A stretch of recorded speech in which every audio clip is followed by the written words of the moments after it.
All right, everybody, welcome back to Lost and Found. It's yet another edition of hopefully beginning to be one of your favorite podcasts, Christian shows. Just overall, I don't know, just something that you like, I guess. I've been told that my voice is soothing, so if you, it's the great cure for, I don't know, stomach issues. If you're constipated or something like that. Maybe my voice will bring it out of you. If you haven't had any sleep, maybe it'll put you to sleep. If you have had a lot of sleep, maybe and maybe you just need a little bit of waking up. I could do that too. So, but I am Cain Stevens, and this is my show. So, yeah, I'm looking forward to this show. Like all others, I've got a good topic that I think is pretty interesting. First thing I want to get to is, the other day I don't know, there's a bathroom not too far from my studio, which is always a good thing, right? And especially with all the diuretics and stuff that I'm on a lot of time, it helps. So, but I think I went to the restroom or something, and I kind of heard like a rustling around going on in the studio, and I'm like, oh my gosh, what is that? Like, I kind of hear like I don't know, kind of like a little bit of a growl maybe, or like I don't know, some weird noise, kind of some moving around. I come in and the fat black dog that we have, Rocket. He's I mean my other co-host. Excuse me, I shouldn't disparage him like that, but he's little chubby mutt, and he's a little pain in the bottom. So I had been reading my Bible earlier, and I had just laid it on the ground, with my I like to keep like a journal or some notes, and I just heard like some crinkling, rustling around. So I come in here, and the dog is rolling around and thrashing about, knocking my Bible back and forth. And then, when I don't know if he got hungry or thirsty or what, but he started licking the Bible. So, and I just thought, well, this is the craziest thing I've ever seen. Like, what does he like about my Bible? Did I eat some Cheetos or something and have some residue on my hands? I don't know, but I try to keep my hands clean, so I don't have like big old orange stains inside my Bible and everything. But I don't know. I thought it was a cute little story. I still can't believe that dog sometimes. I've shut him out today, him and Teddy the cockapoo, because I know they're just going to be. Teddy's been a little whiner lately, so it's the last thing I need on my audio. So, this we've got we've had a lot of interesting topics. People are starting to get into it. I kind of want to get into being that I stopped the paranormal show, I kind of want to get into the supernatural side of the Bible a little bit too. So we'll be getting into that here, in an episode or so. But for now, I've got this burning question that used to just eat me up inside, and I used to think to myself, aha, this is just proof that it's a bunch of baloney, you know. And so this topic is burning a hole inside of me, so I can't wait to and it kind of goes along with the supernatural theme in a way too, but yes and no. No, not you'll know what I'm talking about in a little bit. But before we do that, let's get into a little bit of my favorite, your favorite.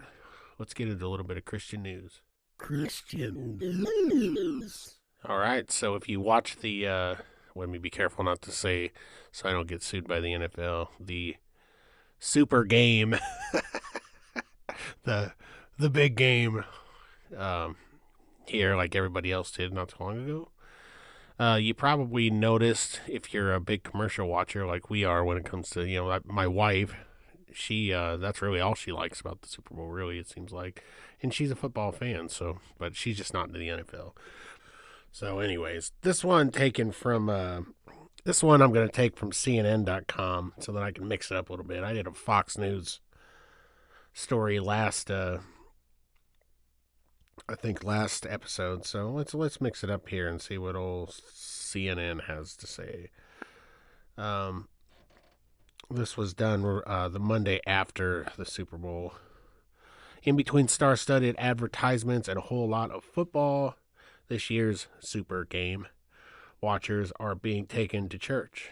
He Gets Us, a campaign to promote Jesus and Christianity, is running 2 ads during the game as part of a staggering $100 million media investment. To many, the spots will be nothing new. He Gets Us content has been peppering TV screens, billboards, and social media feeds since the national launch in 2022. So look out for that. The campaign is portraying the pivotal figure of Christianity, also known as Jesus, as an immigrant, a refugee, a radical, an activist for women's rights, bulwark against racial injustice. I don't think I've ever seen that word in my life, but anyways, and political corruption. He Gets Us website features content about off-the-moment topics like artificial intelligence and social justice. Whatever you're facing, Jesus faced it too, the campaign claims. It's getting noticed. One of the campaign videos, titled "The Rebel," has netted 122 million views on YouTube in 11 months. So I mean, they're making waves a little bit there. It says that campaign is a natural fit with the NFL, whose games have long contained symbols of religion. Players often pray on the field and point to the heavens after touchdowns. I don't know if that I fail to make that connection. When I think of the NFL, I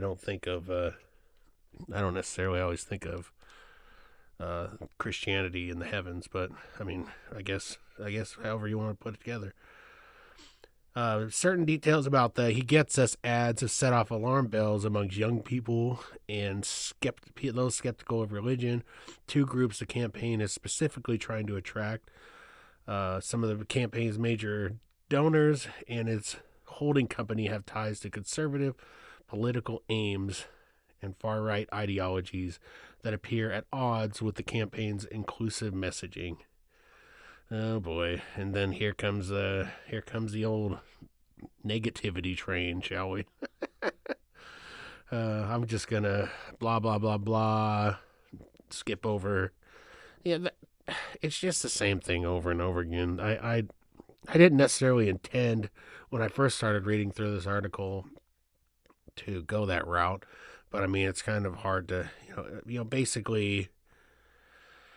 The LGBTQ rights people are angry over it, and I believe those for abortion are also getting angry. So they're making it political. I don't know. I thought it was refreshing and nice to have a Christian ads like that, and I like the message. Jesus went through it too. Let's see what else they have to say here. While donors who support He Gets Us can choose to remain anonymous, Hobby Lobby co-founder David Green claims to be a big contributor to the campaign's multi-million-dollar coffers.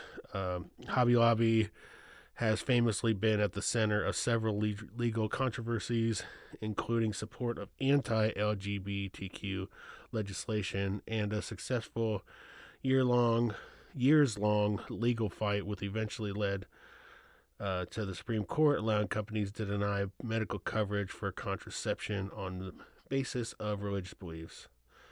So I can't necessarily speak for Green and Hobby Lobby on their endeavors in that, but I will say let's stop justifying that as just because he might support that doesn't mean that all of us are. It doesn't mean that we all share all the same beliefs all the time, but I think. I mean, whether you want to agree with this or that, let's get back to the idea that the ads themselves. If you just look at the ads for He Gets Us. I mean, it was a good idea. I mean, if they wanted to shell out the money, which they did, then then I don't see anything wrong with it. So, I can read. I'm not really going to read too much more of this, only because it's not that it's CNN, because I read news out of all different sources, but it just does what they do. It just does what they have to take everything and make it a massive negative swirl of garbage to kind of swallow the idea of the any of the good that could have been from that. So I don't know if you thought the ads were good. If you like the ads, message me, say something about it. Keep encouraging the people who are doing this stuff to continue on. But the point of this is it's nice and refreshing to see Jesus on a national and world stage, so to speak, um, through the Super Bowl or excuse me, the Super Game, and through the ads. So there we go. There's your Christian news for today. Now let's get into do another sweet topic, a topic that I've been wanting to get into for a while. This is what the I don't know. It's just something that's been on my mind for a long time. It's something that people have used against Christianity for years. It's the it's those big old Tyrannosaurus arms, big teeth, chomping and chomping and running around Jurassic Park style. We're talking about dinosaurs, everybody. We're talking about dragons. Did they exist? What is it proof that the Bible is a bunch of malarkey? I don't think so. Actually, when you dig into it, I think it is I think there's a lot of misconceptions out there. So, with this particular topic, I wanted to talk about dinosaurs and dragons, and were there dragons in the Bible? Well, dragons, it's Game of Thrones. But actually, the dragons were mentioned in the Bible, and by dragons, I believe they were referring to dinosaurs, because before, there's also other words they used. They used dragons. They used the word Leviathan. They used the word behemoth. And honestly, the first use of the word of dinosaur was used by Sir Richard Owen in 1841, and the Greek words for these were dinos, meaning terrible, and sauros, meaning lizard. So terrible lizard, dinosaur. So that's where we took that term and kind of ran with it. So when people ask, and if you need a razor sharp answer right off the bat, if people want to ask, well, why don't they? What happened to all the dinosaurs? How could there possibly be dinosaurs when they don't talk about it in the Bible? Well, actually, they do. So I'm going to give you some. I'm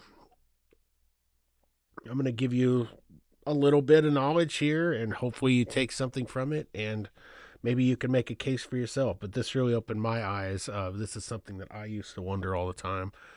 I sadly used to think to myself, well, Christians don't even believe in dinosaurs. They think that all dinosaur bones are made in a factory somewhere, and then they're just putting them out at museums. I mean, I have some pretty wild thoughts. So, don't get don't think of me less because of all my crazy thoughts before I've seen the light, so to speak, on some of this. But there are mentions of dinosaurs and dragons in the Bible. One specifically, one verse that that I was researching on and came up was Isaiah 51:9. So let's take a look at that and see what that entails here. All right, so this one from Isaiah 50, um, chapter 50, verse 9. It says, "Awake, awake, put on strength, O arm of the Lord. Awake as in the days of old, the generations of long ago. Was it not thou who cut Rahab in pieces, who pierced the dragon?" So there's a direct call out of dragons in the Bible right there. I mean, there's one example. There's a lot of examples in Job, so I'll try to read from those here shortly. Uh, I know they talk about the Tanyan. They also talk about the Leviathan in Job. I believe that overall, I think these creatures are mentioned in the Old Testament around like 30 times.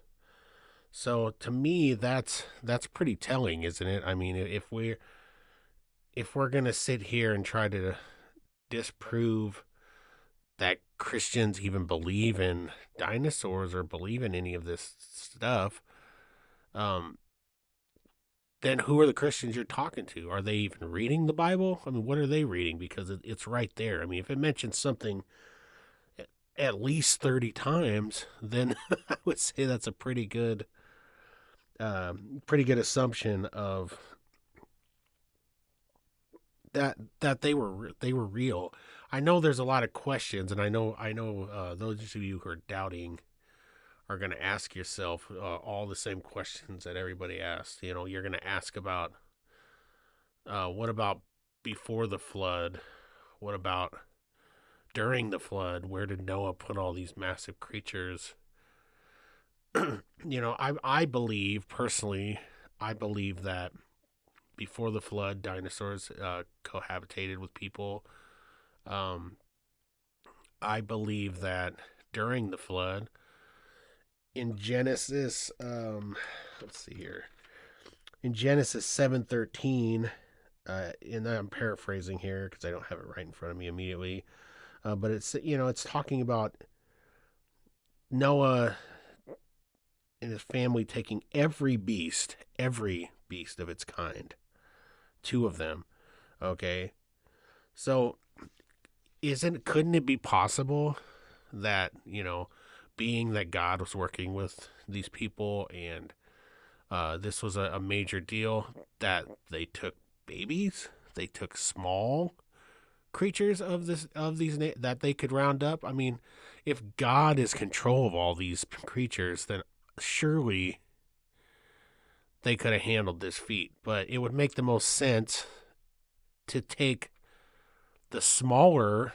I'm not saying like the smaller and leave the. I'm saying like the smaller of each species, the babies, the little ones that are going to live for a long time after, and they're not gonna take up so much room. But I mean, we're talking about taking everything. We're talking about dragons. I mean, I believe that there's even mention of, and hopefully I'll find this for this episode. If not, I'll find it for another episode. But I believe there's even talking of like a fire breathing beast. And I mean, that's like straight out of that's straight out of Game of Thrones stuff. I mean, that's straight out of folklore. So I mean, if you want to think that the Bible isn't a supernatural book, it surely is. If you want interesting, if you want something that's going to pique your interest and keep you going, I mean, yeah, sure, there's some spots that but I mean, not only will you light your life, but read some of these stories, and it will, there's a reason why it's one of the most, it probably is the most used and successful book in all the land, yet for, throughout the time of them printing it and make.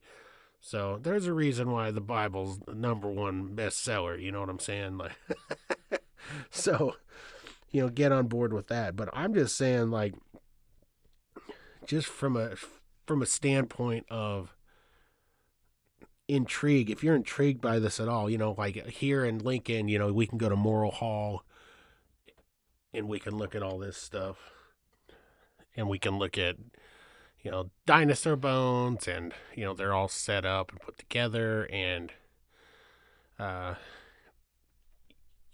they're there for us. So if you're into that, and I always was, I love history and science and all of that. Um, check stuff like that out, but just ask yourself as you're looking at it too. What made all these complex beings to begin with? Like, do you really truly think that a Big Bang caused all of this, all the splendor and all the beauty? Just look at those bones. That's not even including the all the intricate pieces of each being, be it their organs or nervous systems, all this stuff. Well, you get what I'm saying. But anyways, look at it and think to yourself, could there really be no creator, no God to create this? And I don't think so. I think that some of this is even further proof that the Bible holds up, man. The Bible's there. It's like, for example, they've found tissue inside of dinosaur bones that they found, and and they want to, and this is something I've always been hung up on, but I mean, I think it makes more sense. How could something be 65 million years old and still have viable tissue inside it?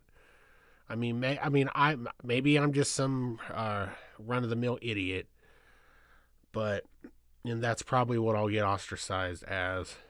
But I don't think so. I think that the Bible holds up. I think that the chronology and all of it holds up, and I think as you dig into it, you can find it for yourself, which is what I want to have you do. I think every episode from here on out, I should begin to remind you, if you don't buy into what I'm saying, or you don't buy into the Bible, or you don't buy into any of this, I'd invite you to do this. I'd invite you to sit down and read it all for yourself. You dig into it and you read it, and then you come back and you tell, and then if you have arrived on your own assumption, then if you've read it truly and not just say it to tell everybody, oh, I've done this and I've read this. I don't think a lot of you have. So read into it, give it a shot, and see if some good doesn't come over you. So, there's more to it though than that. I mean, we're talking about the book of Job. So let's dive into the book of Job for a second and see what there's all sorts of talk of beasts in there. So let's look at that for a second. So in Job 40:15, let's read on here.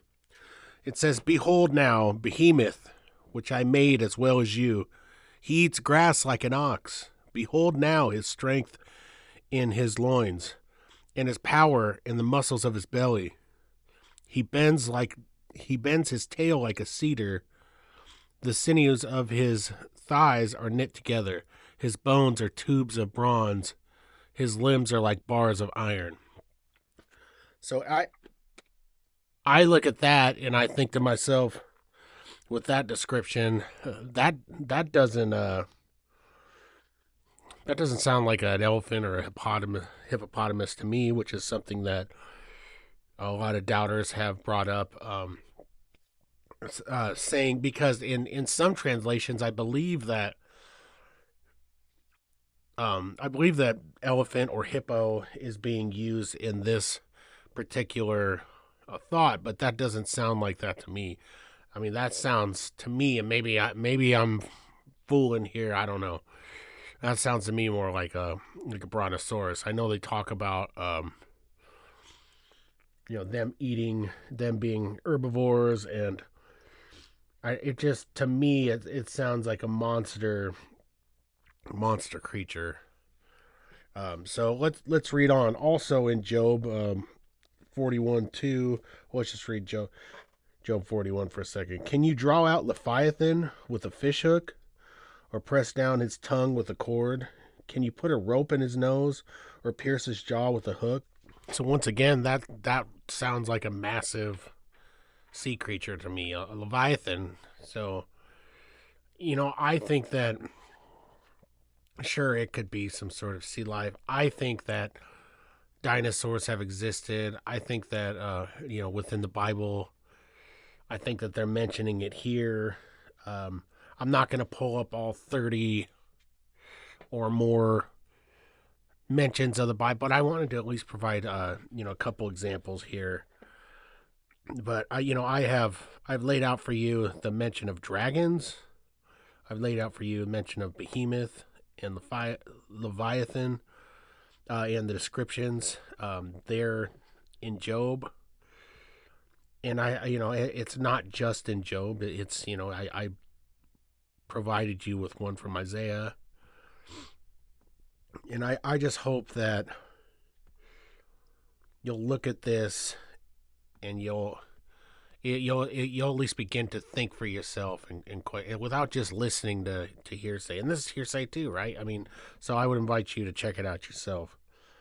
According to the Animal Foundation, the past 500 years, over 1,000 species have vanished. 38% of all global species are on the verge of extinction. I was talking about the soft tissue. In 2015, they found soft tissue in dinosaur bones. And like I said before, that then made me wonder how could these bones be, and maybe I just don't understand enough, but how could these bones be 65 million years old, as they say, and have all this viable tissue still in it? So I mean, I don't know. Maybe for you, the jury is out. But I think that some of this further continues to prove the Bible in terms of science and chronology. I don't know what the world was like before. I just know what the Bible talks about. I don't know if this will be a far out thought. This is a thought that I've had before. I guess I'll share it with you. Why not? I know it says, God created everything in these days. Is it possible that by days to God, does it mean days literally, or does it mean, in God time, thousands of years? I don't know. But I do know that there's actual mention of what I believe is dinosaurs, and what other scholars believe is dinosaurs that they're referring to. So the answer to the question, were there dragons in the Bible? Were there dinosaurs in the Bible? The resounding answer here is yes. Yes, there were. So I think that will wrap it up on that today. I think that was a pretty fun topic to do. I hope to do some more of these. If anything, at least it got the old mind spinning. So there you go, everybody. You can either now arrive in the idea, which we've all kind of arrived on before, probably, that Cain's an idiot, or we'll or will agree with me on some ground of this. I don't know. So, all right. So moving on from that, I want to do one of my favorite new things, which is what I'm thankful for. This is what I'm thankful for. What I'm thankful for. God, I just think to myself, thank you so much for so many things in our lives. And yeah, just thank you for all the great things that you do for us. But more importantly, I'm also thankful for something that gives me a lot of joy, which is, drum roll please, Star Trek, and more specifically, Star Trek: The Next Generation. So I'm thankful for Star Trek: The Next Generation. Why, you might ask? Well, it's a show that's got me through all the hard times. Every time, I've always kind of, ever since it's been on, kind of popped in, watched it. Now I watch it on Pluto, all the time. when I'm just sitting around doing nothing. If I am doing, I'll flip on Pluto and watch that. So I would invite you to check it out. But I don't know. I just think not that Captain Kirk and Spock and all of them weren't great. I love the original series, but man, my mind was truly blown. Maybe it just hit me at the right time, nostalgia wise, or whatever. I don't know. As a kid, but Jean-Luc Picard and Riker, and man, there's just so many great characters. I mean, Geordi, Data. It just goes on and on. So I'm currently watching Picard on. I believe this is the final season, but I'm watching that on Paramount Plus right now. I'm going back and watching all the movies. I've been rifling through the Next Generation movies. I started watching. I want to get to Wrath of Khan, right? Because of course Wrath of Khan is amazing for the original series. But before that, I honestly can't recall ever watching all the way through the original motion picture. So I'm excited about that. Star Trek Nemesis was so great. Generations, and man, it's just I love Star Trek.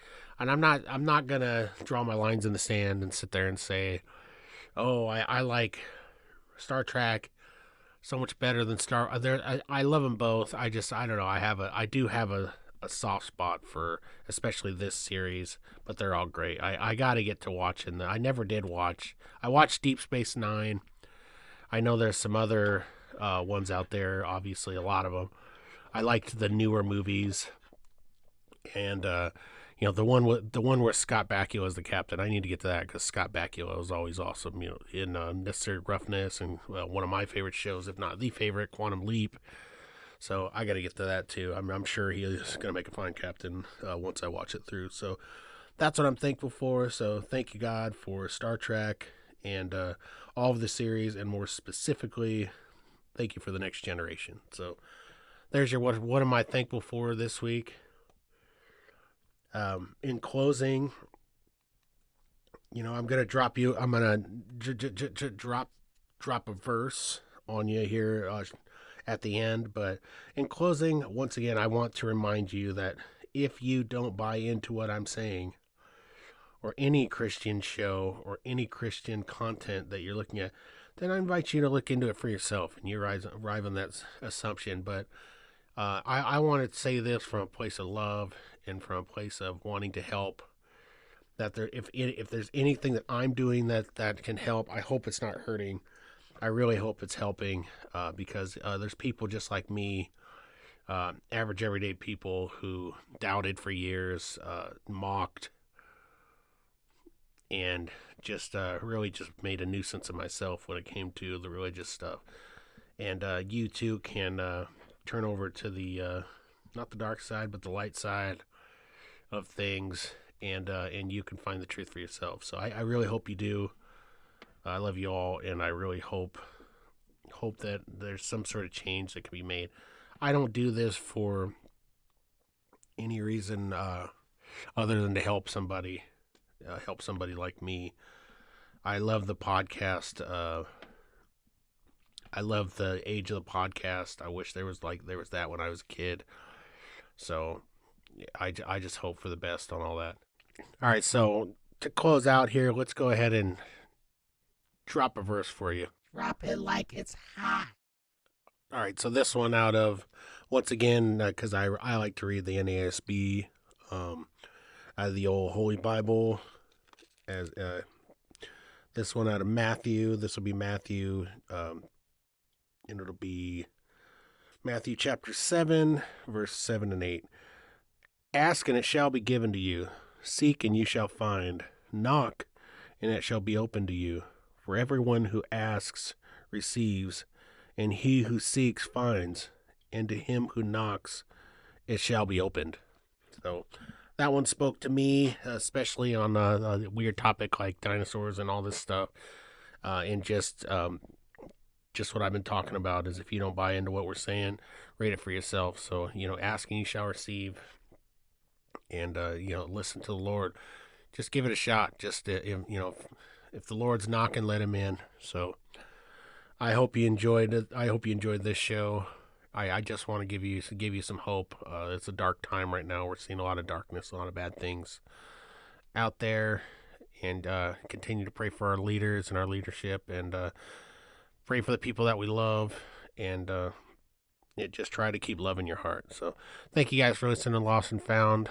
I can't wait for the next one, and I hope you can't wait too. I hope to hear from all you. So keep telling your friends, and we'll see you on the other side. See ya.